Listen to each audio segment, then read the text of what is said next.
Hello everyone, I am Ravinder Ravi, PGT Mathematics, and today we will discuss the chapter number 6 of the plus 2 class, which is application of derivative. And today's topic is maxima and minima. This is the important topic of the application of derivative. Application of derivative में एक major topic की अगर हम बात करते हैं तो वो यही मेजर टॉपिक है जिसमें मैक्सिमा और मिनिमा के क्वेश्चंस आते हैं। और एग्जामिनेशन पॉइंट ऑफ व्यू से देखा जाए तो भी ये बहुत इंपॉर्टेंट है। क्यों? क्योंकि यहां से कम 2 क्वेश्चंस आप लोगों को डेफिनेटली मिलेंगे। तो मैक्सिमा और मिनिमा को करने के लिए हमारे पास यहां पे कुछ स्टेपिंग है जिसमें हम वैल्यू फाइंड आउट करते हैं, मैक्सिमम वैल्यू फंक्शन की, मिनिमम वैल्यू फंक्शन की, absolute value of function, absolute minimum value of the function. Then after हम फाइंड आउट करेंगे local maxima of the function and local minima of the function. Local maxima और local minima इनको करने के बाद हम find out करेंगे कि local maximum value of the function and local minimum value of the function. तो ये सारी स्टेपिंग करने के लिए हमें 1 बाय 1 स्टेपिंग करनी पड़ेगी। तो फर्स्ट स्टेप में हमारे पास रहेगा कि how to find the maximum and minimum value of the function.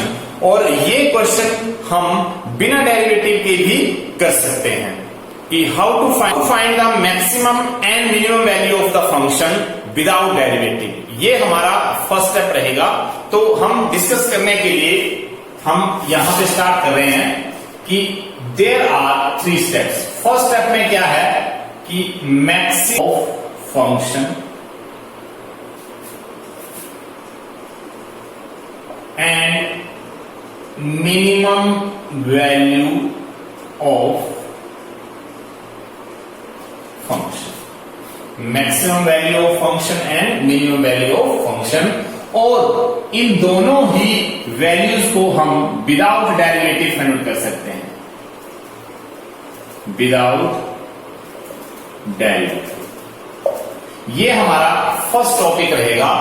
Maxima and minima का फर्स्ट टॉपिक जो है, फर्स्ट सब टॉपिक जिसकी हम बात करें वो maximum value of the function and minimum value of the function without derivative. और उसके बाद हम एब्सोल्यूट मैक्सिमम वैल्यू और एब्सोल्यूट मिनिमम वैल्यू को फाइंड आउट करेंगे। और उसके बाद local maxima, local minima, after that local maximum value and local minimum value.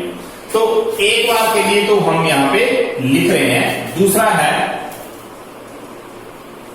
Absolute maximum value and absolute minimum value. इसके लिए हमें फर्स्ट डेरिवेटिव तक जाना पड़ता है।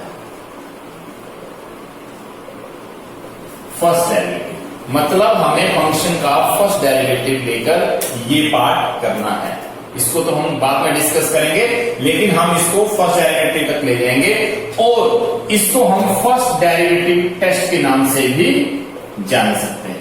फर्स्ट डेरिवेटिव टेस्ट जो होता है वो भी हम एब्सोल्यूट मैक्सिमम वैल्यू और absolute minimum value find out करने के लिए यूज करते हैं। Next one is third, local maxima and local minima. Local maxima और लोकल मिनिमा को फाइंड आउट करने के लिए हम यूज करते हैं सेकंड डेरिवेटिव। मतलब फर्स्ट डेरिवेटिव भी आएगा इसमें और फर्स्ट के बाद सेकंड डेरिवेटिव भी आएगा। तो हम इसको ऐसे भी लिख सकते हैं कि first derivative then after second derivative. और इसको हम लिख सकते हैं second derivative test, second derivative test. और सेकंड डेरिवेटिव टेस्ट करने के बाद जो हमारे पास सॉल्यूशंस आएंगे उससे हम वैल्यू फाइंड कर सकते हैं लोकल मैक्सिमम वैल्यू और लोकल मिनिमम वैल्यू। तो ये हमारे सब पार्ट रहेंगे। फर्स्ट पार्ट रहेगा maximum value of the function, minimum value of the function, जिसको हम विदाउट डेरिवेटिव भी फाइंड आउट कर सकते हैं। ये कुछ क्वेश्चन हम डिस्कस करेंगे जिससे आप लोगों को इस चीज की क्लैरिटी हो जाएगी। सेकेंड वन रहेगा absolute maximum value and absolute minimum value, जिसके लिए हमें फर्स्ट डेरिवेटिव तक जाना पड़ेगा। नेक्स्ट वन रहेगा local maxima and local minima, जिससे मुझे सेकेंड डेरिवेटिव तक जाना पड़ेगा। उसके बाद हम लोकल मैक्सिमा और लोकल मिनिमा आने के बाद हम डिस्कस करेंगे local maximum value and local minimum value. तो ये थर्ड वाला टॉपिक जो है, ये वाला, ये बात की बात है। आज हम डिस्कस करने वाले हैं maximum value and minimum value of the function without derivative and absolute maximum value and absolute minimum value by using the first derivative test. So first of all we will take the maximum value of the function and minimum value of the function without derivative. Now our first question is find the maximum or minimum values if any of function f of x is equal to minus x minus 1 whole square plus 10 without derivative. इसका मतलब यह है कि मेरे पास जो एक function है given, इसका मैंने मैक्सिमम या मिनिमम वैल्यू जो इसकी फाइंड आउट हो सकती है वो हमने फाइंड आउट करनी है, और जिसके लिए मुझे डेरिवेटिव नहीं लेना है। So first of all solution given function f of x is equal to minus x minus 1 whole square plus 10। सबसे पहले हम यहां पे चेक कर सकते हैं कि x minus one whole square, ये आप लोगों को भी पता है कि जब भी हम किसी टर्म का स्क्वायर करते हैं तो वो वैल्यू पॉजिटिव आती है। इसका मतलब x माइनस 1 होल स्क्वायर जो होगा वो हमेशा ही पॉजिटिव वैल्यू होगी, कोई भी पॉजिटिव वैल्यू होगी। क्यों? क्योंकि ये वैल्यू नेगेटिव नहीं आ सकती, क्योंकि किसी भी टर्म का स्क्वायर करने पर हमारे पास पॉजिटिव वैल्यू मिलती है। तो इसका मतलब ये हो गया कि we know x minus 1 whole square is positive value, any positive value कोई भी हो सकती है। सपोज करो फॉर एग्जांपल हम यहां पे क्या करते हैं, x की value 2 minus 1 whole square is equal to 1 square is equal to 1। Suppose करो at x is equal to 3, x की वैल्यू अगर मैं 3 लेता हूं यहां पर, तो 3 minus 1 whole square means 2 square is equal to 4। x की वैल्यू अगर मैं 4 पुट करता हूं तो 4 minus 1 whole square is equal to 3 square is equal to 9। इसका मतलब जितनी भी वैल्यू हमारे पास आ गई, जैसे x की वैल्यू 2 पुट करने पर 1 आ गया पॉजिटिव वैल्यू, x की वैल्यू 3 पुट करने पर वैल्यू 4 पॉजिटिव वैल्यू, x की वैल्यू 4 पुट करने पर 9 वैल्यू वो भी पॉजिटिव वैल्यू। तो इस तरीके से जितनी वैल्यूज हमारे पास आएंगी वो हमारे पास पॉजिटिव वैल्यू आएंगी। इवन हम x की वैल्यू को -4 पुट करते हैं तो भी मेरे पास -4 minus 1 whole square is equal to -5 whole square is equal to 25 आ जाएगा। इसका मतलब ये हो गया कि इवन हम पॉजिटिव वैल्यू पुट करते हैं तब तो ये रिजल्ट पॉजिटिव आ रहे हैं। हम यहाँ पे x की नेगेटिव, अगर हम x की यहाँ पर नेगेटिव वैल्यू भी पुट करेंगे तो भी हमारे पास जो रिजल्ट आएगा वो पॉजिटिव वैल्यू ही आएगा। तो यहां से हमारे पास रिजल्ट बन गया कि f of x is equal to minus, ये वाला माइनस जो को ये लगा दिया मैंने, और x माइनस 1 होल स्क्वायर को मैं पॉजिटिव वैल्यू लिखूंगा प्लस 10। इसका मतलब ये हो गया कि हमारे पास 10 पॉजिटिव है और ये वाली वैल्यू जो है, वैसे तो ये पॉजिटिव वैल्यू आ रही है, स्क्वायर करने पर पॉजिटिव वैल्यू आ रही है, लेकिन इस माइनस की वजह से ये वैल्यू नेगेटिव में हो जाएगी। इसका मतलब कोई भी नेगेटिव वैल्यू में जब +10 ऐड होंगे तो ये डेफिनेटली वैल्यू 10 से लेस आ जाएगी, ये वैल्यू 10 से लेस आएगी। क्यों? क्योंकि 10 में कोई टर्म माइनस हो रही है। देयरफॉर हम लिख सकते हैं कि maximum value of f of x is equal to 10, but minimum value of f of x is equal to not defined। not defined हम इस वजह से लिख रहे हैं, क्यों? क्योंकि यहां पे अगर वैल्यू माइनस के 1 आती है तो -1 प्लस 10, -1 वैल्यू आती है प्लस 10 तो ये वैल्यू 9, माइनस के 5 आ जाती है तो ये वैल्यू 5, माइनस के 9 आ जाते हैं तो ये वैल्यू 1, माइनस के 20 आ जाते हैं तो ये माइनस के 10, माइनस के 50 आ जाते हैं तो ये माइनस के 40। तो इसका मतलब ये है कि इसका कोई एग्जैक्ट नहीं आ रहा है कि इसकी मिनिमम वैल्यू कितनी आ सकती है। इसकी मिनिमम वैल्यू जो है वो कुछ भी हो सकती है, 10 से कम ही होगी लेकिन कुछ भी हो सकती है। तो इसको हम नॉट डिफाइन कर देंगे, जबकि मैक्सिमम वैल्यू जो हो 10। क्यों? क्योंकि कोई भी टर्म 10 से माइनस होने के बाद ये वैल्यू 10 नहीं रहेगी। तो इस फंक्शन की जो मैक्सिमम वैल्यू है वो हमारे पास 10 है, और मिनिमम वैल्यू जो है वो हम नॉट डिफाइन कर सकते हैं, क्योंकि वो एग्जैक्ट वैल्यू नहीं आ रही है, वो वेरी करती रहेगी x पे डिपेंड करने पर। क्योंकि जैसे जैसे ये वैल्यू वेरी करेगी वैसे ही यहाँ पर मिनिमम वैल्यू वेरी करती रहेगी। तो मिनिमम वैल्यू हम नॉट डिफाइन लिख रहे हैं, जबकि मैक्सिमम वैल्यू जो इस फंक्शन की जो वो 10 आएगी। तो this is the required answer of the given question. This is the required answer of the given question. इस तरीके से हम एक और क्वेश्चन लेते हैं जिसको हम विदाउट डेरिवेटिव ही कर रहे हैं, कि वो मैक्सिमम वैल्यू फाइंड आउट होगी वहां से या मिनिमम वैल्यू फाइंड आउट होगी। फाइंड द मैक्सिमम और minimum value if any of f of x is equal to 9x square plus 12x plus 2 without derivative. Without derivative से हमें ये पता लगाना है कि ये जो गिवन फंक्शन है इसकी मैक्सिमम वैल्यू है या मिनिमम वैल्यू है। तो सॉल्यूशन में हम लिखेंगे given f of x is equal to 9x square plus 12x plus 2। ये हमारे पास गिवन फंक्शन है। अब यहाँ पे एग्जैक्ट हमें ये पता नहीं कि इस x की वैल्यूज क्या हो सकती हैं।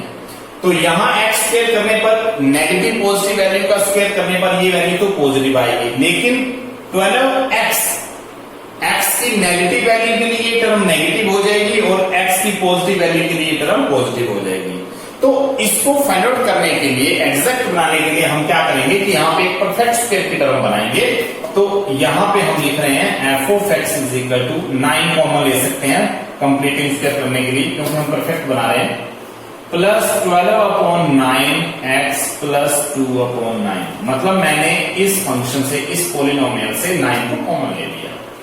नेक्स्ट स्टेप में 9 और यहां पर x स्क्वायर प्लस ये कैंसिलेशन आ सकता है कि 3 4s are 12 and 3 3s are 9 and 2/9। और यहां से जब हम कंप्लीटिंग स्क्वायर करते थे तो हम क्या करते थे कि जो x का कोफिशिएंट आता था उसका हाफ करते थे, जो कि 4/6 आता है, और 4/6 को हम लिख सकते हैं 2/3। और जो 2/3 वैल्यू हमारे पास आ रही है 2/3, इसका हम स्क्वायर करेंगे 4/9। तो यहां से वैल्यू हमारे पास आ गई x स्क्वायर प्लस 4/3x, और प्लस एक बार इसको ऐड करेंगे और एक बार इसको सब्ट्रैक्ट करेंगे। इसका मतलब कांस्टेंट टर्म में तो हमने ये कांस्टेंट टर्म में करते थे, उसको एक बार हम टर्म में ऐड करते थे और एक बार सब्ट्रैक्ट करते थे। तो ये जो ऐड किया था यहां पे हमारे पास रिजल्ट बन गया है x plus 2/3 whole square. x plus 2/3 को मैं एक्सपेंड करूंगा तो ये वाली टर्म आ जाएगी, और प्लस यहां पे अगर यहां पर 9 है, यहां पर 9 है, तो एलसीएम लेने के बाद -2/9 वैल्यू ये आ गई हमारे पास। क्यों? क्योंकि 2 - 4 करेंगे अपॉन में 9, और 2 - 4 मीन्स -2/9। तो ये रिजल्ट हमारे पास जो बन गया है वो रिजल्ट आ गया है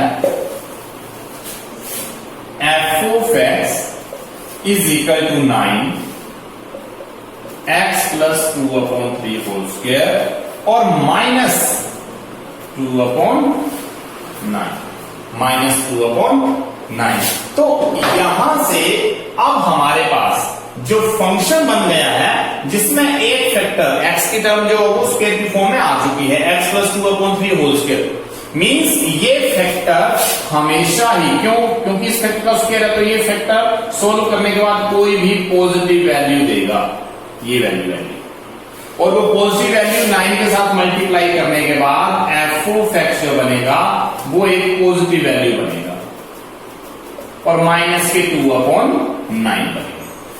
ये पॉजिटिव वैल्यू और ये माइनस के 2/9 तो माइनस 2/9 जो है वो हमारे पास जो वैल्यू है वो ये सामने दिख रही है 2/9 जबकि पॉजिटिव वैल्यू का हमें कोई कंफर्म नहीं कि इसमें पॉजिटिव वैल्यू आएगी तो कितनी वैल्यू आएगी।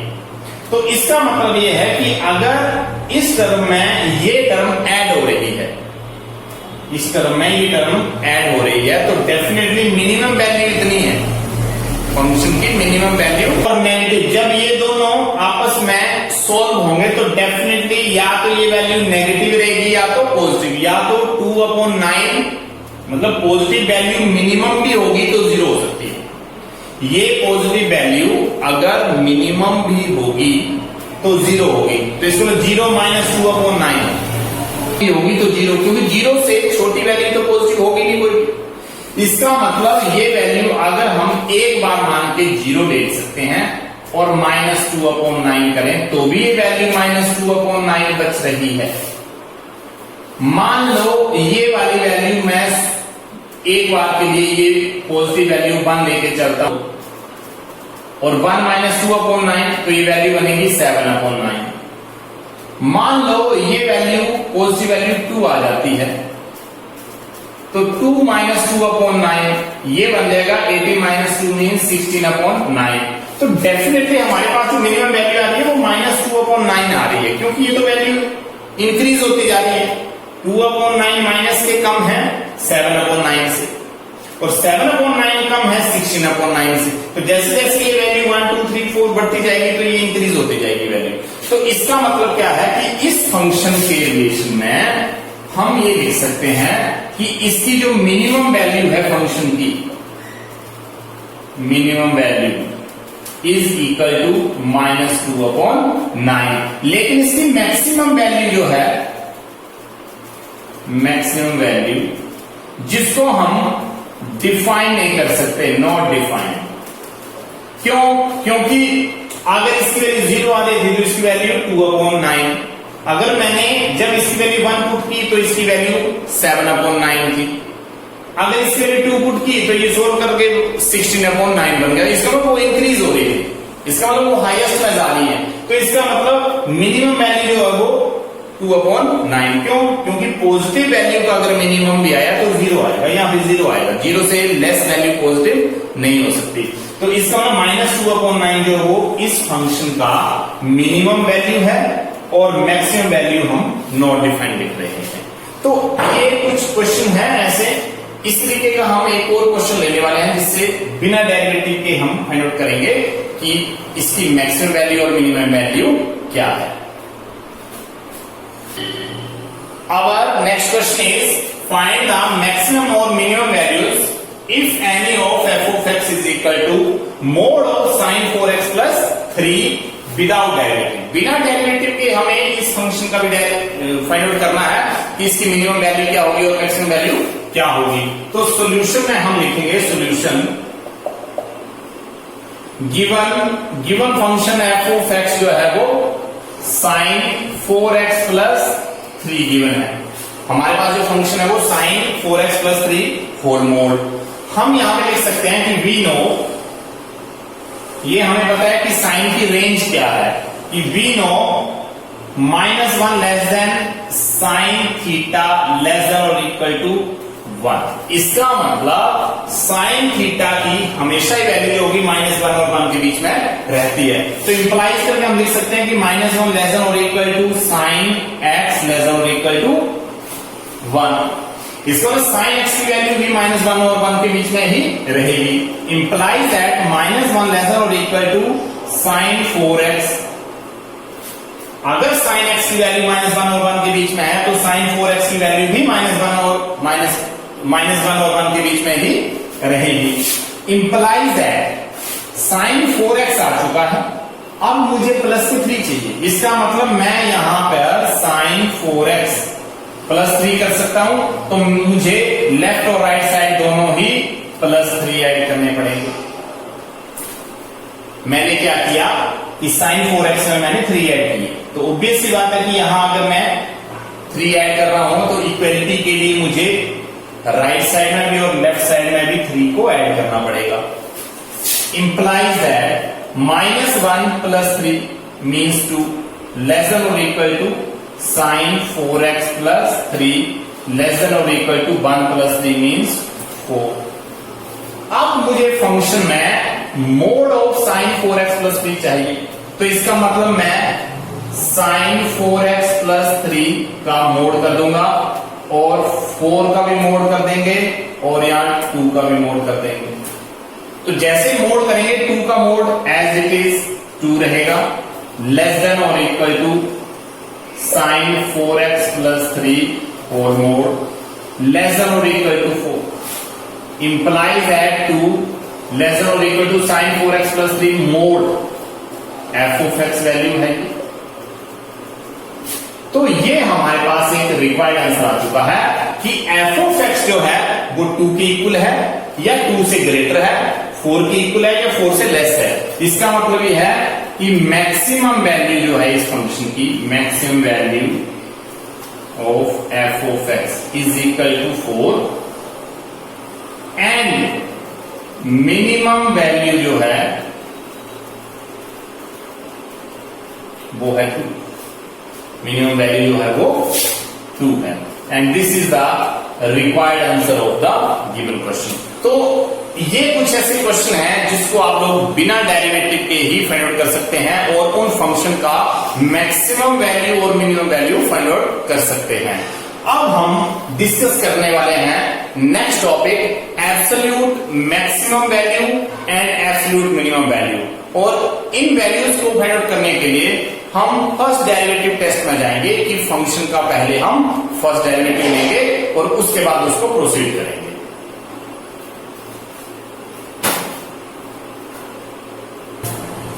Now our next topic is absolute maximum and absolute minimum value of the function।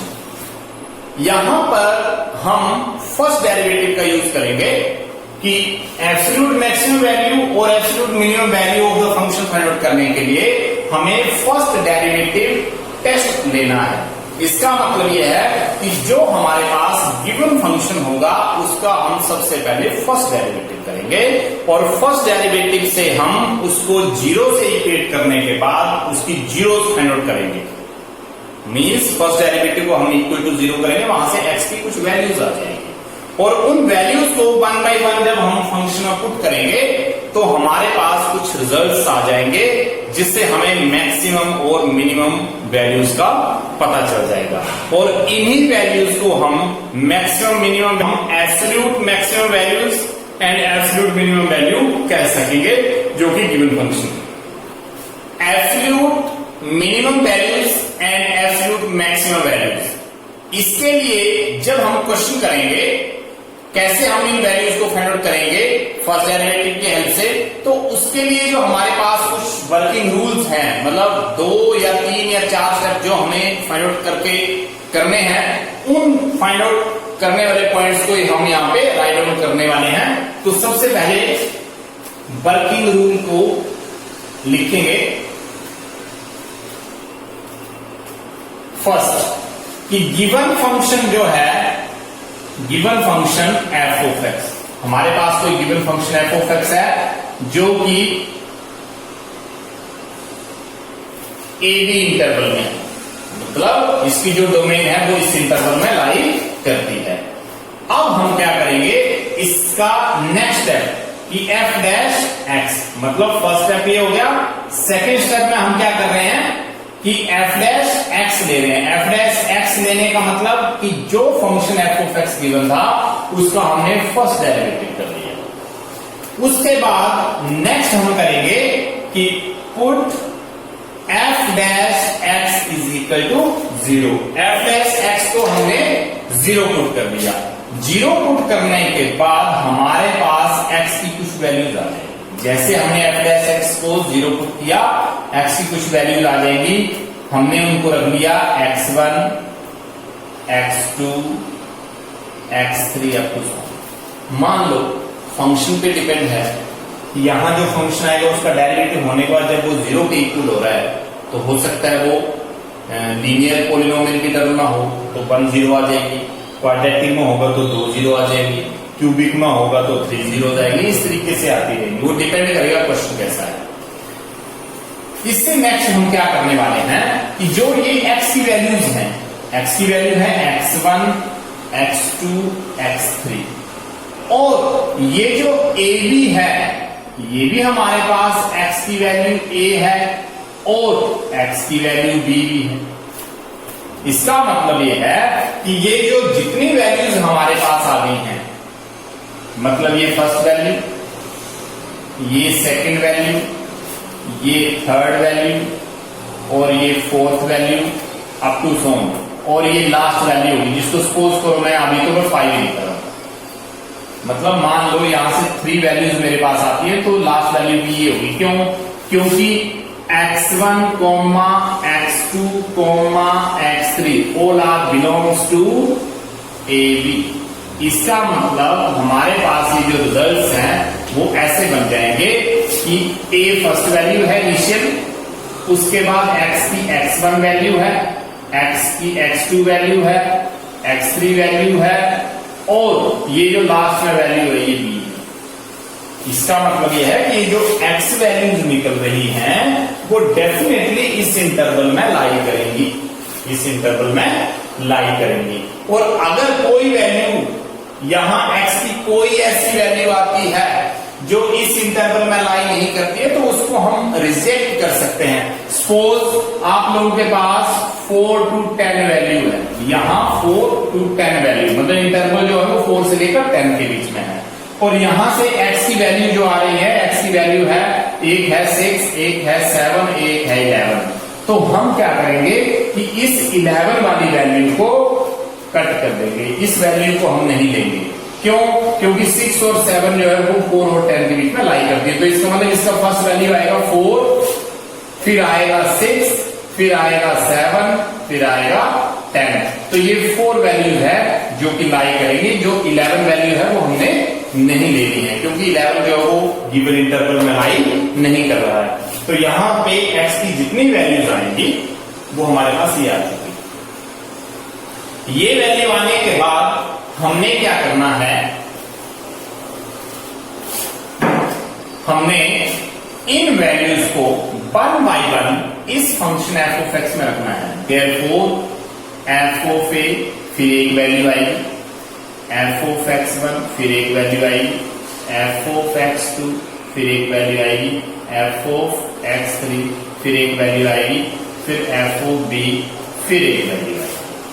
मतलब हमने f dash x is equal 0 करने पर जो x की वैल्यूज आ गई थी और इंटरवल की फर्स्ट और लास्ट वैल्यू ये सारी वैल्यू इंक्लूड करने के बाद 1 by 1 इस f of x में पुट करना है। जो हमें गिवन फंक्शन होगा उसमें हम ये वैल्यूज पुट करेंगे और यहां पुट करने के बाद अब हमने ये चेक करना है कि इन सारी वैल्यूज में से हाईएस्ट वैल्यू कौन सी है, इन सभी में से हाईएस्ट वैल्यू कौन सी है और जो हाईएस्ट वैल्यू होगी वो मैक्सिमम वैल्यू रहेगी और इन सभी में जो सबसे कम वैल्यू होगी वो मिनिमम वैल्यू रहेगी जिसको हम एब्सोल्यूट मिनिमम वैल्यू कह सकते हैं। तो इसका मतलब ये है कि क्वेश्चन का जो एक पैटर्न है, how to find the numerical value, how to find the maximum और मिनिमम वैल्यू, इसके लिए जो हमारे पास वर्किंग रूल है वो हमने यहाँ पे लिख लिए हैं। अब हम कुछ क्वेश्चंस लेने वाले हैं जिससे हम ये फाइंड आउट कर पाएंगे कि कौन सा फंक्शन का कितना एब्सोल्यूट मैक्सिमम वैल्यू आएगा और कितना मिनिमम वैल्यू आएगा। तो let us start from the first question of this type. Now our next question is find the absolute maximum and absolute minimum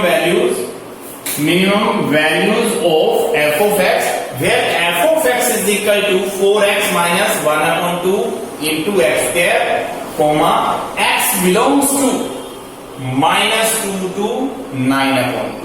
इसका मतलब यह है कि ये जो गिवन फंक्शन है उसका जो डोमेन का है पार्ट वो ये देखा है कि x जो वो यहां से -2 to 9/2 तक बिलोंग करेंगे। तो first of all absolute maximum और एब्सोल्यूट मिनिमम के लिए वर्किंग रूल का फर्स्ट स्टेप ये था कि हमने इसका डेरिवेटिव लेना है। तो given function given f of x is equal to 4x minus half x square।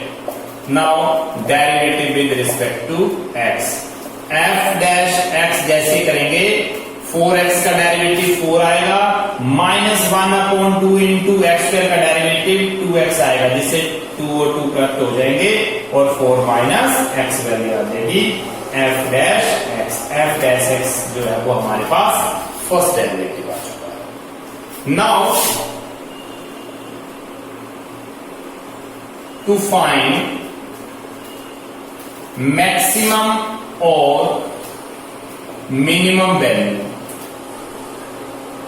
Put f dash x is equal to 0 और जैसे ही f dash x को हम 0 पुट करेंगे 4 माइनस x जो होगा वो 0 के इक्वल आ जाएगा और 4 माइनस x 0 के इक्वल आने का मतलब ये हो गया कि x minus 4 minus x is equal to 0 implies that x is equal to 4।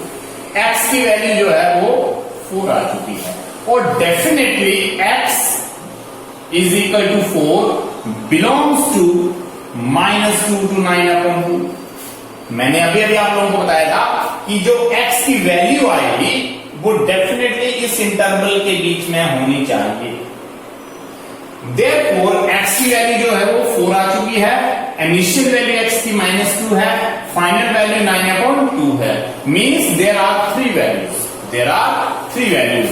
इसका मतलब ये हो गया कि ये -2 है और 9/4 का मतलब 4.5 1 2 3 4 ये 4.5 है जिसको मैं 9/2 लिख रहा हूं। यहां पे मेरे पास एक 4 वैल्यू ये आ चुकी है, ये 4.5 मतलब मेरे पास फर्स्ट वैल्यू ये है, ये मेरे पास फर्स्ट वैल्यू है जिसको मैं a लिख रहा था, ये मेरे पास फाइनल वैल्यू जो b है और ये मेरे पास x1 की वैल्यू है। मैंने 1 by 1 now f of a मतलब f of -2 पुट करना है।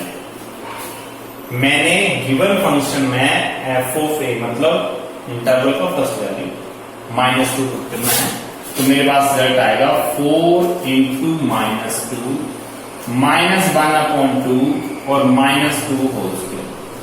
इसका मतलब ये हो गया कि -8 4 इंटू 2 8 -8 और यहां पर 1/2 2 2 4 को 2 से डिवाइड करेंगे 2 आएगा। इसका मतलब ये वैल्यू मेरे पास जो है वो -10 आ गई। ये वाली वैल्यू जो है वो -10 आ चुकी है। अब f of 4 पुट करेंगे, f of 4 क्योंकि इस वैल्यू के बाद ये वाली वैल्यू f of 4 पुट करते ही 4 इंटू 4 -1/2 4 स्क्वायर और यहां से ये वैल्यू 4 4 16 -1/2 4 4 16 माइनस ये कट करेंगे 8 आएंगे और ये वैल्यू 8। इसका मतलब 8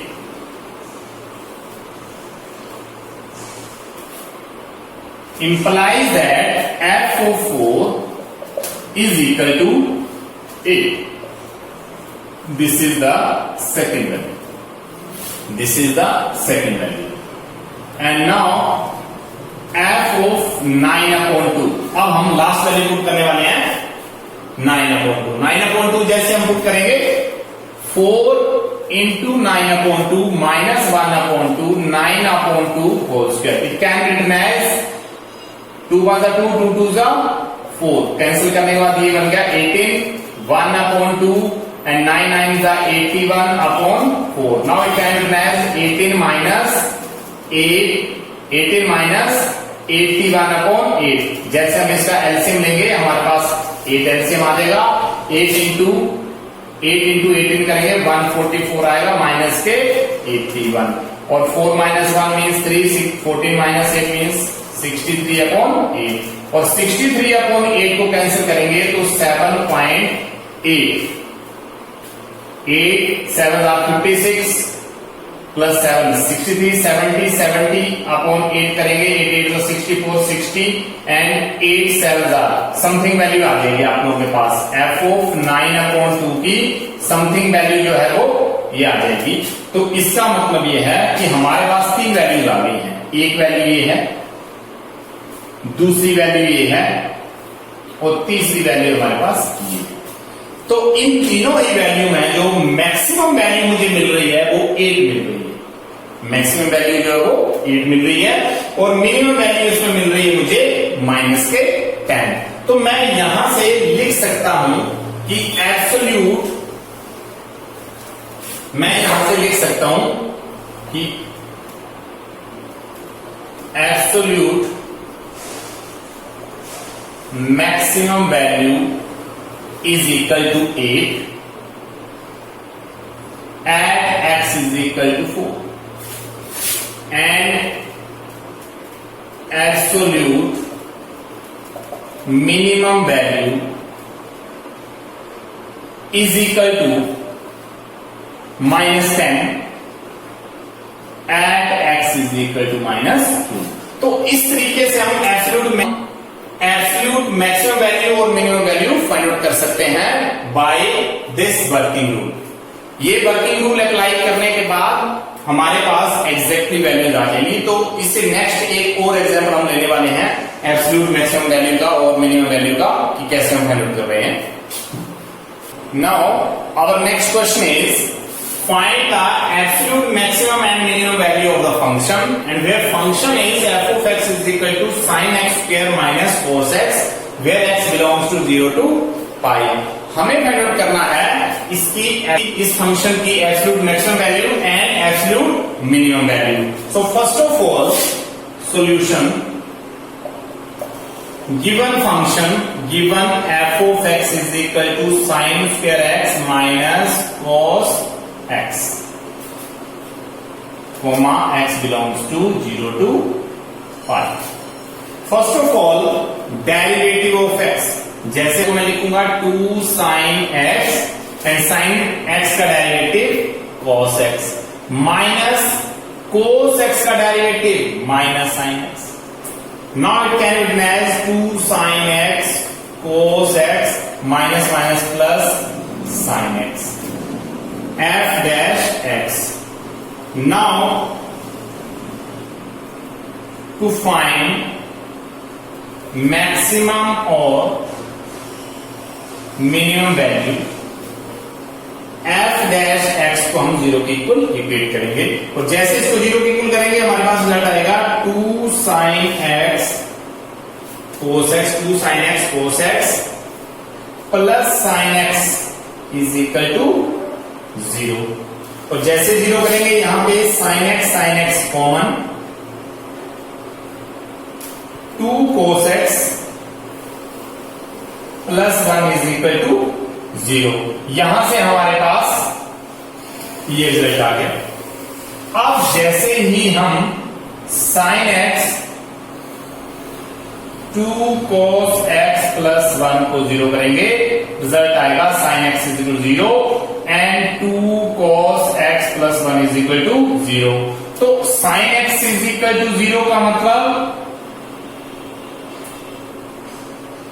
sin 0, इसका मतलब x की वैल्यू जो है वो यहां से एक तो वैल्यू जो है वो 0 आ गई और दूसरा यहां पर cos x is equal to minus 1/2 cos x is equal to minus 1/2 क्योंकि इस बार को ले जाएंगे माइनस 1 जाएगा अपॉन में 2 तो यहां से 1/2 -1/2 जो वो cos की 60 की वैल्यू आती है, तो हम यहां लिख सकते हैं माइनस cos π/3। जबकि माइनस cos है तो प्रिंसिपल वैल्यू के अकॉर्डिंगली हम इसको लिख सकते हैं पाई माइनस π/2, क्योंकि cos 180 minus theta minus cos theta होता है। Minus theta is equal to minus cos theta, और इसको हम लिख सकते हैं cos 2π/3 और यहां पे cos x, तो x की वैल्यू जो वो 2π/3 आ गई। इसका मतलब यह है कि एक x की वैल्यू जो है हमारे पास 0 आ रही है और एक x की वैल्यू जो वो 2π/3 आ रही है। और जैसा कि हमारे पास इंटरवल है x बिलोंग टू 0 to π, तो 0 to π में एक वैल्यू तो सेम ही आ गई, वो दूसरी वैल्यू 2π/3 जो वो इसके बीच में लाई कर रही है। तो हमारे पास वैल्यू जो बन गई है वो बन गई है एक वैल्यू तो 0, एक वैल्यू तो 0, दूसरी वैल्यू 2π/3 और तीसरी वैल्यू फिर पाई है। क्यों? क्योंकि ये 2π/3 जो है वो इसके बीच में ही लाई कर रहा है।